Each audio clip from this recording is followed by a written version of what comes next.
ರಣ್ಯಾರಾವ್ ಅಕೌಂಟ್ಗೆ 40 ಲಕ್ಷ ರೂಪಾಯಿ ವರ್ಗದ ವಿಚಾರ ಮತ್ತೆ ಡಿಸಿಎಂ ಡಿಕೆ ಶಿವಕುಮಾರ್ ಅದನ್ನು ಸಮರ್ಥನೆ ಮಾಡಿಕೊಳ್ತಾ ಇದ್ದಾರೆ. 15ರಿಂದ 20 ಲಕ್ಷ ರೂಪಾಯಿಯನ್ನ ಕೊಟ್ಟಿರಬಹುದು. ಡಿಸಿಎಂ ಡಿಕೆ ಶಿವಕುಮಾರ್ ಮಾತಿದು. ಮದುವೆಗೆ ಗಿಫ್ಟ್ ಅಂತ ಹೇಳಿ ಕೊಟ್ಟಿರಬಹುದು. ನಾನು ಪರಮೇಶ್ವರ್ ಜೊತೆಗೆ ಇರ್ತೇನೆ ಅಂತ ಹೇಳಿ ಬಹಿರಂಗವಾಗಿಯೇ ಹೇಳಿಕೆ ಕೊಟ್ಟಿದ್ದಾರೆ. ವಿಧಾನಸೌಧದಲ್ಲಿ ಮತ್ತೊಮ್ಮೆ ಡಿಸಿಎಂ ಡಿಕೆ ಶಿವಕುಮಾರ್ ಈ ವಿಚಾರಕ್ಕೆ ಸಂಬಂಧಪಟ್ಟಂತೆ ಮಾತನಾಡಿದ್ದು ಹೀಗೆ. ನಾನು ಪರಮೇಶ್ವರ್ ಹತ್ರ ಮಾತಾಡಿದೆ. ಬೆಳಗ್ಗೆ ಅವ್ರ ಮನೆಗೆ ಹೋಗಿದ್ದೆ ನಾನು. ಅವರು ಒಂದು 25 ಲಕ್ಷ 15 ಲಕ್ಷ ಕೊಟ್ಟಿದ್ದಾರೆ. ನಾವೆಲ್ಲ ಸಾರ್ವಜನಿಕ ಜೀವನದಲ್ಲಿ ಇದ್ದೀವಿ. ಬೇಕಾದಷ್ಟು ಜನ ಟ್ರಸ್ಟ್ಗಳು ನಡೆಸ್ತಾರೆ.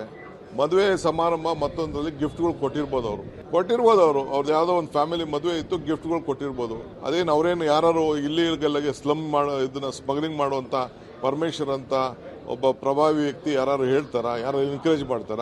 ಆ ಹೆಣ್ಮಗಳು ಯಾರೋ ತಪ್ಪು ಮಾಡಿದ್ರೆ ಕಾನೂನು ಪ್ರಕಾರ ಏನ್ ಬೇಕಾದ್ರೂ ಶಿಕ್ಷೆ ಮಾಡಲಿ, ನಮ್ದೇನು ಅಭ್ಯಂತರ ಇಲ್ಲ. But as for Parameshwar is concern, is a law binding citizen, is a home minister of the country. We are proud of him. Is a big leader. 8 ವರ್ಷ ಅಧ್ಯಕ್ಷರಾಗಿ ನಮ್ಮ ರಾಜ್ಯಕ್ಕೆ ಬೇಕಾದ ಸರ್ವಿಸ್ ಮಾಡಿದ್ದಾರೆ. ನನ್ನ ಜೊತೆ 89ರಿಂದ ಮಂತ್ರಿ MLA ಆಗಿದ್ದಾರೆ, ಮಂತ್ರಿ ಆಗಿದ್ದಾರೆ. ನಾನು ನೋಡಿದ್ದೀನಿ. Is a very clean honest man. ಅವ್ರೇನು ಮಾಡಿಲ್ಲ. ಗಿಫ್ಟ್ ಕೊಟ್ಟಿದ್ರೆ ಯಾವ್ದಾದ್ರು ಮದುವೆ ಗಿಫ್ಟ್ ಕೊಟ್ಟಿರ್ಬೋದು ಅಷ್ಟೇ. You will answer it. ನಾನು ಮೀಟ್ ಮಾಡ್ಕೊಂಡು